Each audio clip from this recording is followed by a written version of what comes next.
You're listening to the Monocle Daily, first broadcast on the 6th of May, 2025 on Monocle Radio. Germany's new chancellor stumbles en route to the pinnacle. Canada's new prime minister travels to Washington to meet his chief election strategist, and how a great train robbery became a common experience for travellers on British railways. I'm Andrew Muller. The Monocle Daily starts now.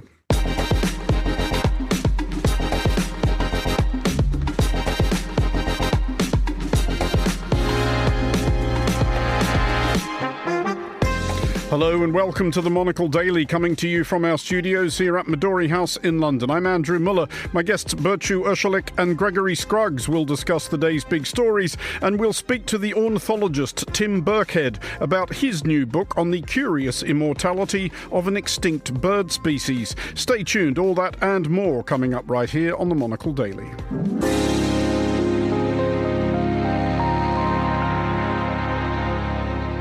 This is the Monocle Daily. I'm Andrew Muller, and I'm joined today by Berchu Urschulik, Senior Research Fellow, Middle East Security at the Royal United Services Institute, and Gregory Scruggs, Monocle's Seattle correspondent. Hello to you both.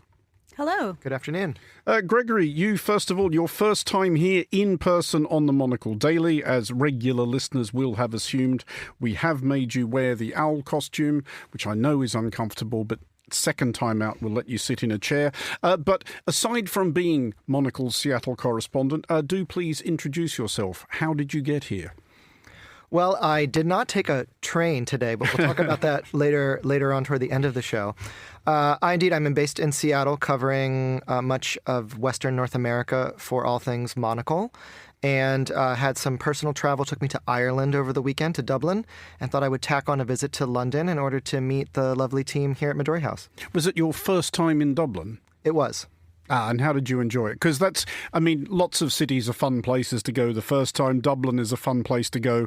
I can report from personal experience probably about the zillionth time, but it's one of those cities where the first visit is really special. It's very charming. The Irish thing gets hammed up a bit in the States, and when no, surely not. Right. Anybody who's 1/32 Irish proudly wears the shamrock, etc. But to be in the motherland, as it were, they have the right to kind of go over the top with their Irishness, and it is in places very touristy, but in other places the contemporary bits and bobs were quite nice. And then the countryside is so close, both the coast and I even went for a bit of a hill walk, all on public transport, not far from the city centre. This is all reminding me it has been far too long. But you have recently been visiting Oman again. That's right, again, and very gladly so. I was just returned from Muscat, I think the last time I was on the show. I was back last week, this time for a conference on the future of the regional security order, which we like to talk a lot about as researchers and think tankers. But Muscat is really emerging as a hub for diplomacy, for mediation. And of course, I was very intrigued and interested to be there now with this juncture with U.S.-Iran nuclear talks being hosted by Omani facilitators. Well, indeed so, and that is a subject to which we will be returning later, and we will have more from both of you shortly. But first we're going to Germany, where the procession of Friedrich Merz to the Chancellery did not proceed quite as smoothly as might have been anticipated.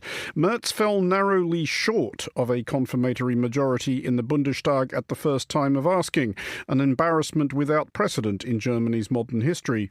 After some hours of bewilderment, he fell over the line by 9 votes in a second go-round. Well, first we'll talk to Aaron Burnett, Senior Fellow at the Democratic Strategy Initiative, Berlin. Aaron, first of all, how big a surprise was that first vote this morning? Well, it was a surprise to just about everybody, including Friedrich Merz himself. As you mentioned in your preamble there, this has never happened in German politics before in the history of the Federal Republic since 1949. And certainly it came as a tremendous surprise also to his caucus, to his Fraktion, including Jula Klöckner, who a president of the Bundestag from his party, when she actually read out that there wasn't enough votes there. There was quite a clear bit of surprise and shock in the Bundestag and really around the country, in political Berlin in general. I mean, it does seem from the reporting of it that after that first vote was lost, nobody was entirely sure what to do next.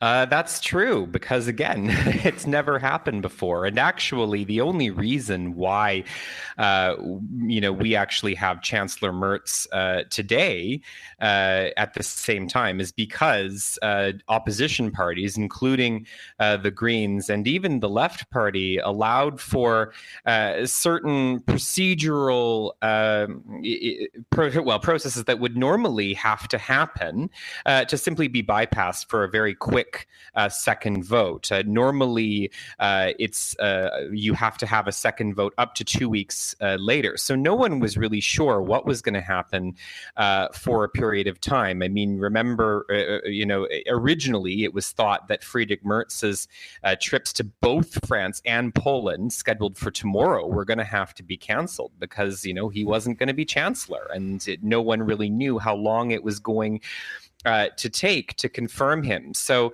right at a moment when Germany's European allies and partners are, waiting for a cue from this next government after a very unstable previous one, right away we had, before this government even takes off, there's hints of, okay, this is a very unstable parliament and coalition already.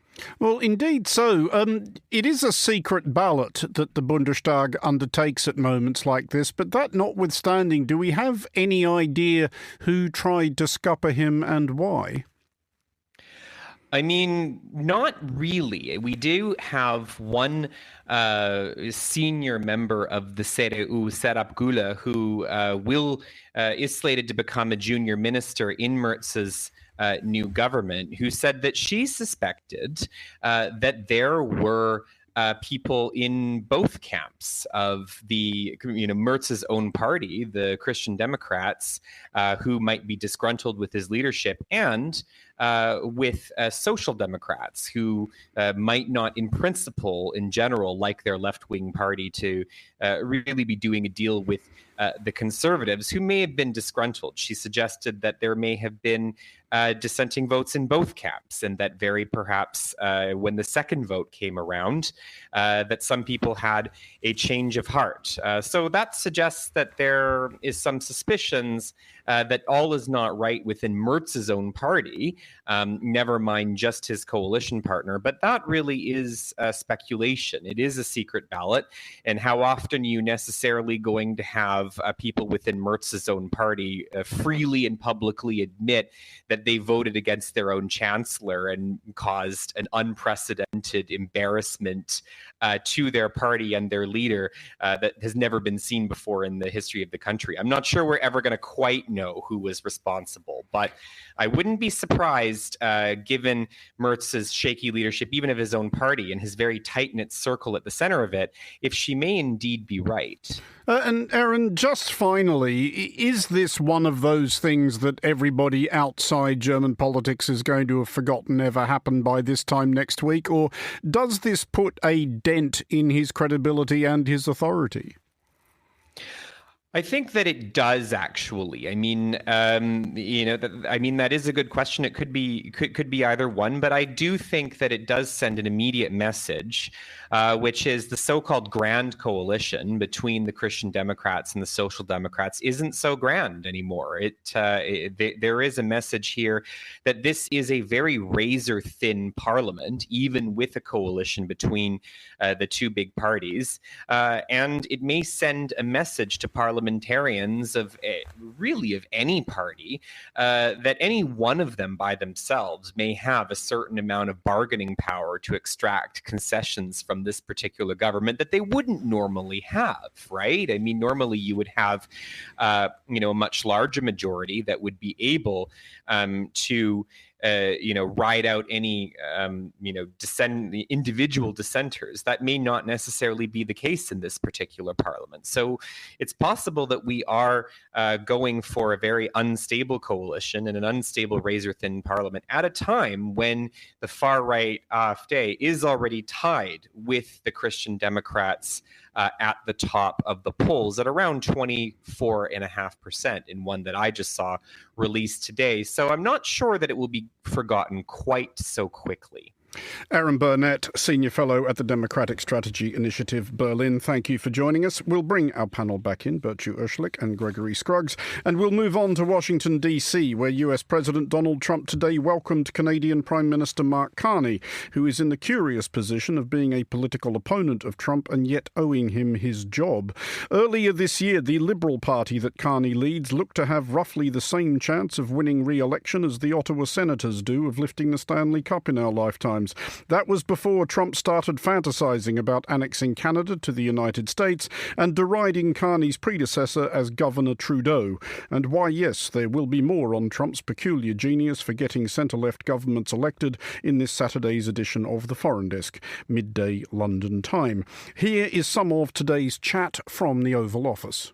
I think that there are tremendous benefits to the Canadian citizens, tremendously lower taxes, free military, which honestly we give you essentially anyway because we're protecting Canada if you ever had a problem. It would really be a wonderful marriage. As you know from real estate, there are some places that are never for sale. That's true. We're sitting in one right now, Buckingham Palace that you visited as well. That's true. And having met with the owners of Canada over the course of the campaign last several months, it's not for sale, won't be for sale ever.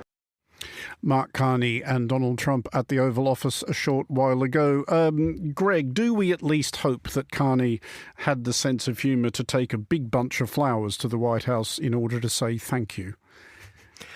Well, I think he's grateful, first of all, that he wasn't referred to as Governor Carney in that interview. And what the tape did not play was Trump's response to the, Canada will never be for sale, which is when Trump retorted, never say never. So he was holding out a bit of the sort of the trolling techniques that he's mastered so well.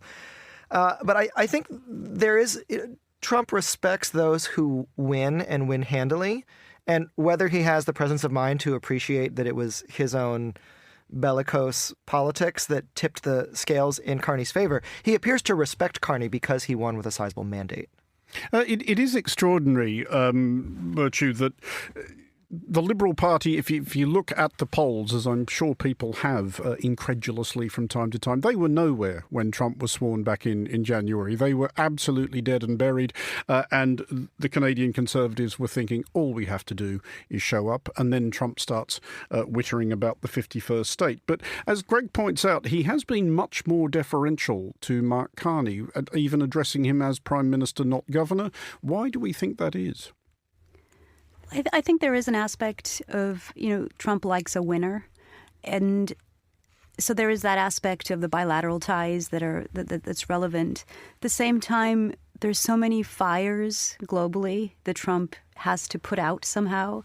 Many of which he started. That's right. And we've recently, passed that sort of infamous 100-day mark.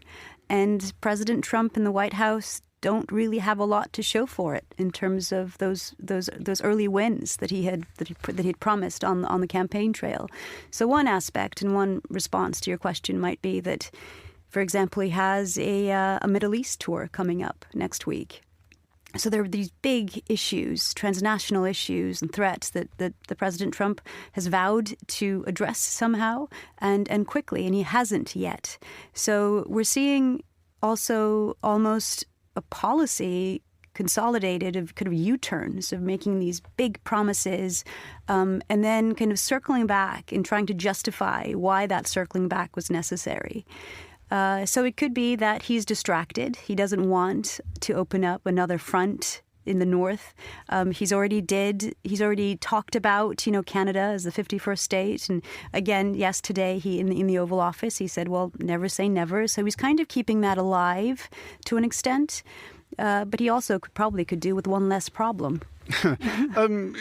Greg, he is still wittering about the 51st state, and there has been a lot of talk, obviously, about how Canadians reacted to that, i.e. badly. But from your perspective, living in the United States, not so far away from Canada, what was your view of what Americans made of this? If you live in a border state, as I do, it has been both mortifying and economically terrifying. We have seen incoming traffic over the U.S.-Canada border decrease precipitously. We are seeing fewer, our biggest tourism market in Seattle are our neighbors to the north. Those bookings are down.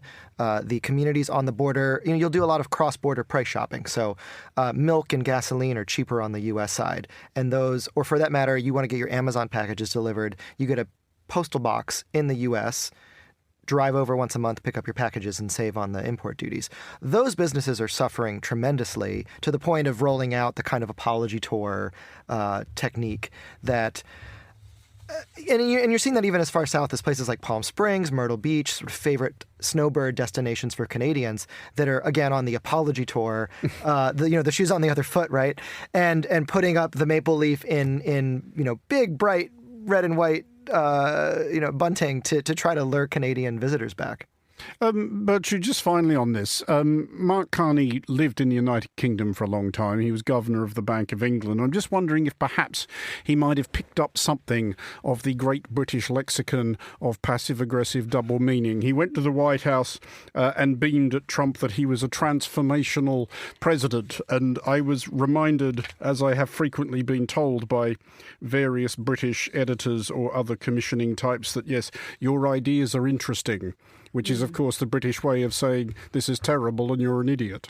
Oh, of course. Interesting as a terminology is one of the worst things that you can be on the receiving end of living in the UK, as I've done for the past 15 years. I've learned that quite quickly. But I just kind of scrolling through social media before coming on air and looking at the responses to the Oval Office meeting today. Some were critical of Carney and sort of saying that he took on a typically kind of complimentary tone and sort of backed down somewhat in his first kind of confrontation with President Trump, and others were commending him, saying, just as you did, well, this was quite clever of him to disguise his true sentiment. But Carney did achieve what he primarily probably set out to do, which was to reassure the Canadian public that, Canada is not for sale, and even to utter those words out loud seems absolutely unthinkable. How ridiculous that this is the headline in the New York Times, that Canada is not for sale. Well, that's where we are. But there are real issues that will be hashed out on the sidelines. So next year, the USMCA trade deal comes up for revisions. And I think like so many of Donald Trump's more ridiculous statements, it's part of that approach toward negotiations that maybe somehow staking that out and rattling his opponent in the negotiations will perhaps create some leverage to get a better deal on some of the nitty-gritty that the trade advisors then likely will be working out next year. Well, now to the unvanishing prospect of a full-scale brawl between Israel and Iran, revived earlier this week by a missile strike in the vicinity of Israel's Ben Gurion airport, which put a hole in the ground on the airport's perimeter, injured 4 people, and resulted in a proliferation of flight cancellations. The projectile was launched from Yemen by the Houthis, the Iran-sponsored militia which controls a chunk of that country and which has recently been making a pest of itself, taking potshots at Red Sea shipping. Israel responded overnight, dispatching 20 aircraft to hit Houthi-related targets, including a concrete factory near Bajil and port facilities in Hodeidah. And in the last few minutes, it is being reported that Israel struck again today, bombing the main airport in Sana'a, Yemen's capital, which is controlled by the Houthis. They have destroyed 3 civilian aircraft, the departures hall, the runway, and a military airbase. The Houthis said at least 3 people have been killed and have vowed to respond. In further news, Iran has vowed severe but non-specific retaliation if it was struck directly by Israel and or the United States. Bertu, first of all, to the Israeli retaliation, in isolation, is it more or less fair enough? Ben Gurion Airport obviously is an extremely sensitive area in every respect of that phrase for Israel. It is the only way in or out of the country by air. That's right. And I mean, bearing in mind the psychological impact that strike in the vicinity of the airport had on Sunday morning. And the Israeli officials and government have been reiterating to no end that any attack, any threat to Israeli civilians would be met with direct response. And the attack effectively today, Sana'a airport is now no more. I mean, the destruction there has been so severe, as well as strikes against Houthi-controlled military and civilian infrastructure in the vicinity. So this is a very serious and severe response. I'm going to say bizarrely because we haven't yet seen the evidence behind it. But in the Oval Office today, earlier, President Trump said that the Houthis have declared they will no longer fight against the U.S., that they have capitulated. And if this is true, and Trump didn't cite a source, he said that he had a trusted source, it was a reliable source for this, but the Houthis were now backing down, and that America would honor their vow, and that this would effectively mean the end of the conflict, it seems, but we don't know where this is coming from. As we came on air, the Houthis had not yet commented on this statement. And in Trump's the few lines he said on this, he didn't specify what this would mean in terms of Houthis' future attacks on Israel, on Israeli vessels in the Red Sea, or with respect to direct aerial assaults on Israeli territory. If the Houthis have in some way communicated to the White House that they are no longer going to target American vessels or targets, but that Israel is still a possibility, that would mark an unprecedented divergence between American and Israeli priorities and perspectives, and I think that is highly unlikely. So still sort of TBC as to where Donald Trump received that information from and whether the Houthis will actually stand by that. But I think the upcoming tour President Trump is going to embark upon next week to Saudi Arabia, Qatar, and the UAE.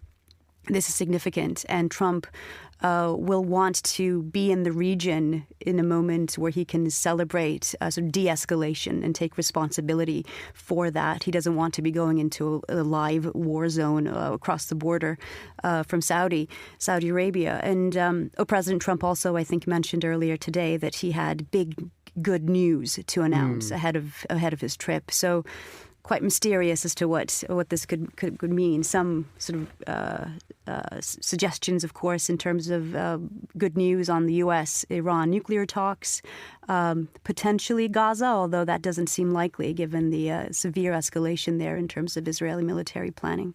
Greg, on the subject of Iran, there are reports that suggest that Iran is trying to find its way to a new deal with the United States by pitching it as a business opportunity, pointing out not unreasonably that this is 90 million frustrated people, enormous natural resources, which has been frozen out of global trade to a large extent by sanctions for decades and decades and decades.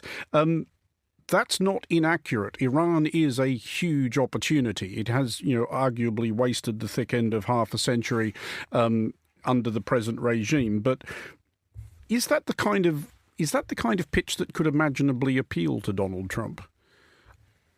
Enough to get him to maybe look at a briefing book, but I'm skeptical. I mean, first of all, there is the taint of the previous nuclear deal having been negotiated by his predecessor, or I guess rather the Obama administration. And, sort of anything touched by the Democratic Party must be rubbish and not worth the ink it's printed on. Even this would be a very different deal you could maybe put Trump's name on. But, the Iran issue cuts deep in the American political psyche, going back, of course, the revolution, the hostage crisis.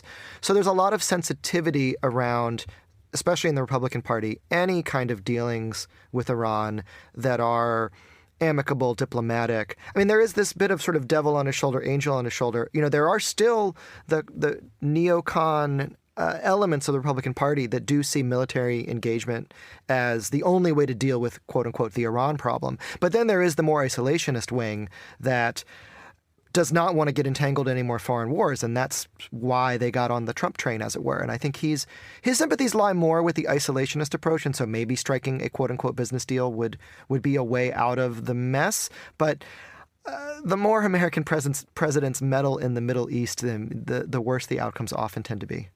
Well, here in the United Kingdom, a big hello to the possibly sizable cohort who are listening to this while waiting for a train that isn't coming or are sitting on one that isn't moving. While the UK's trains are indeed terrible, at least they're hilariously expensive. By one recent analysis, the priciest in Europe.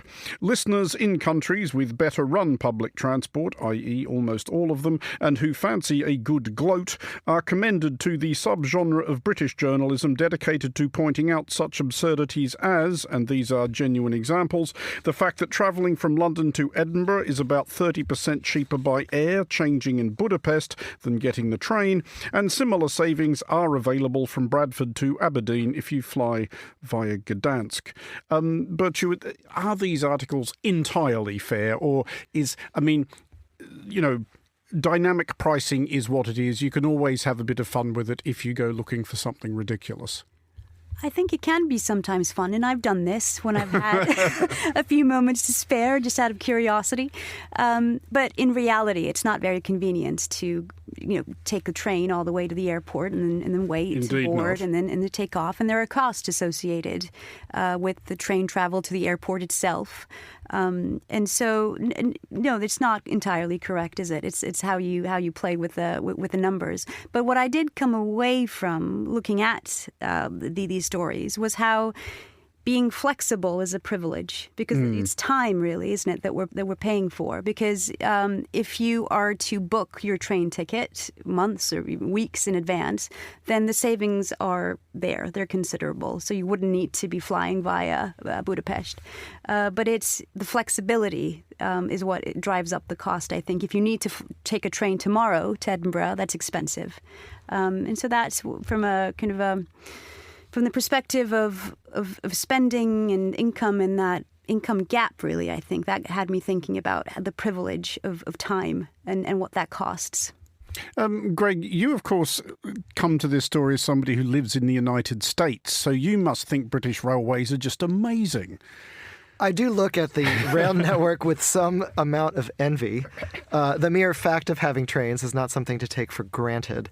I did price out a journey from Dublin to London via ferry and train. I thought it would be a fun, scenic route.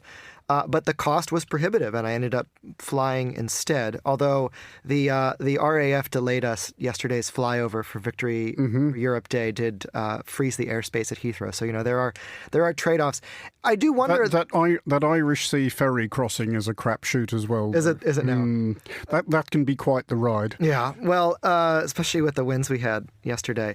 I also, the flip side is, why are these airfares so much cheaper than the trains? Is because there is the ultra low cost airfare opportunity in Europe, and maybe flying shouldn't be as cheap as it is. I mean, trains perhaps shouldn't be as expensive as they are, but should it even be so inexpensive to fly to Malaga to then fly back to the UK or what have you?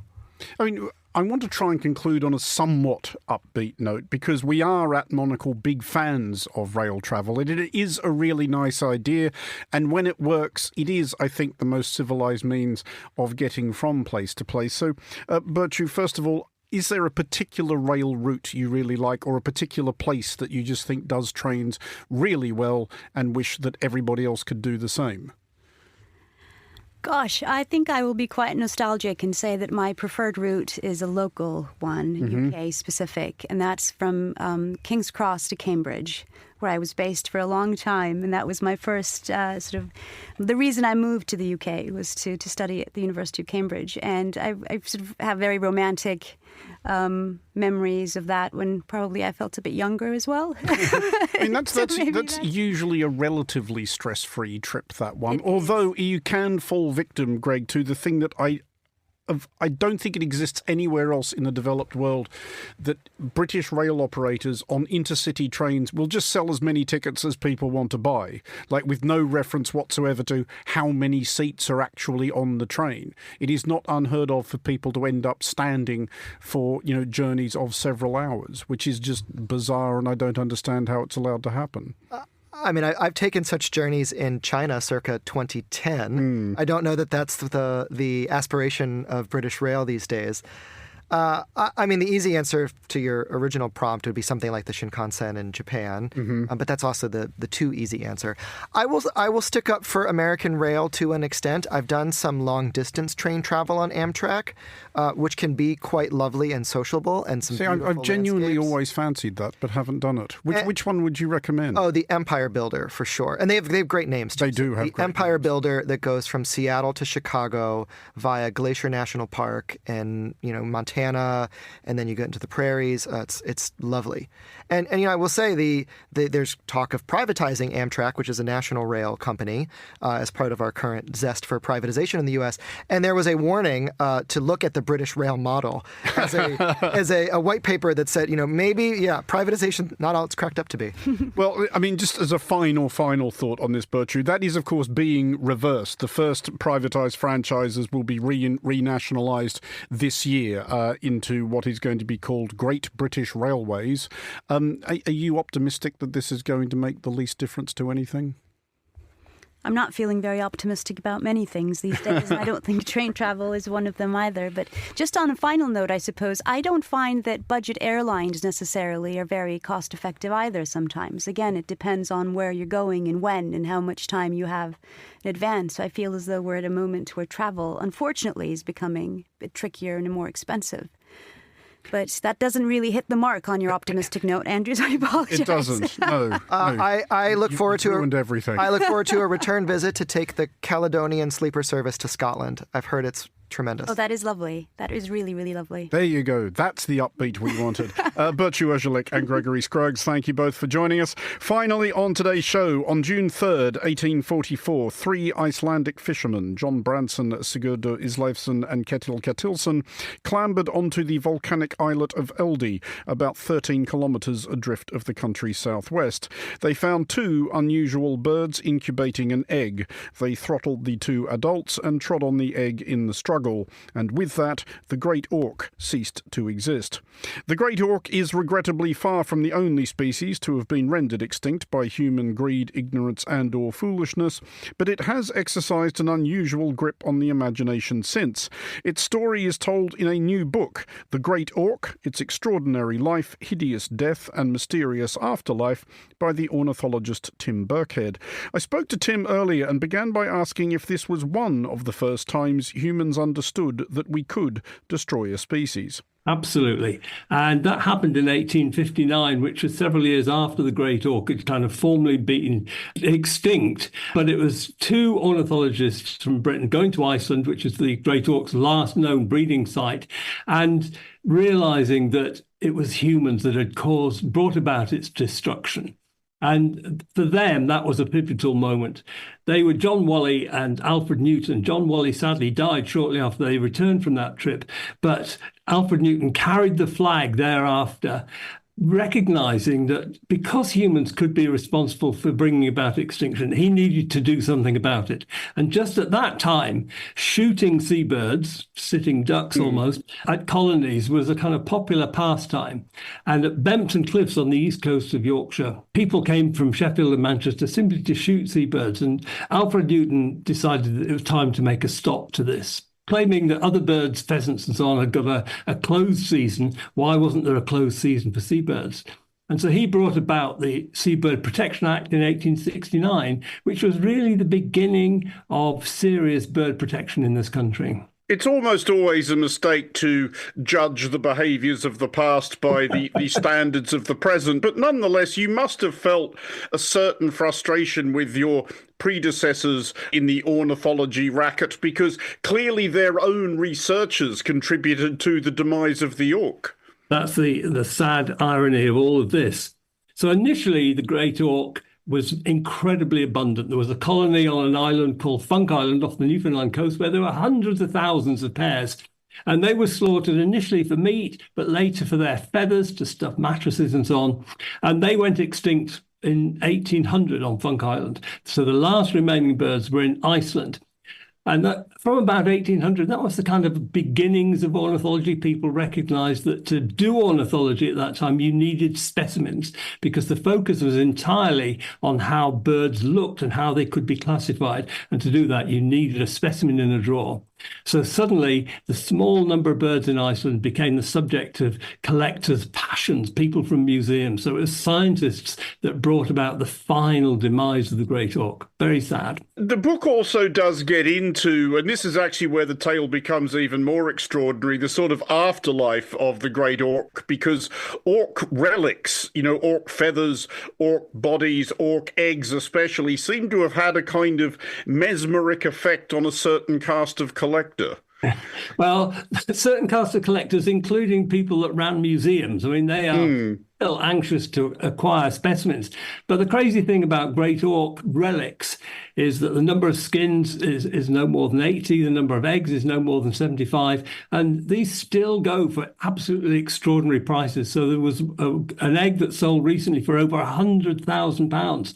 So possessing one of those kind of incredibly rare eggs is something that still fascinates people. This, I think, I was reading about this earlier, was the egg known as Yarrell's egg that sold at Sotheby's in December. Do we know who the people are who trade in auk eggs? Because, as you note, the prices are fantastic. Two types of people trade in auk eggs. I mean, what museums want to get their hands on the eggs that are still in private hands. And I spoke to a number of people that own great auk eggs while I was doing the research for this book. And I asked whether they were interested in birds per se, eggs per se, and most of them said they just wanted to own something that was incredibly rare and had a kind of link with the past. One was an actual egg collector. The book is obviously essentially a tragedy, a meditation on this fabulous and extraordinary species that we blundered our way into removing from the planet. For all that, have we actually learnt anything from this? You do also mention sort of more recent, not quite, but near enough to resurrections of the kakapo and black robin in New Zealand, the California condor. Is there a general sort of understanding that the mistake that was made with the great auk should not or cannot be made again? Yes. I mean, that is a large part of the point of the book, is a reminder of how stupid we've been in the past and that we should try our best not to do it again. The trouble is, every person that's interested in conservation feels as though they're swimming against the tide at the moment, not least in North America under the current regime. And although there's a hint that you might be able to bring some of these extinct species back, I think that's a long way in the future.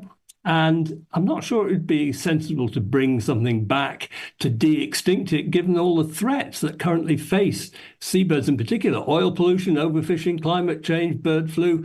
It would be crazy to spend all that money just to watch these things die at sea.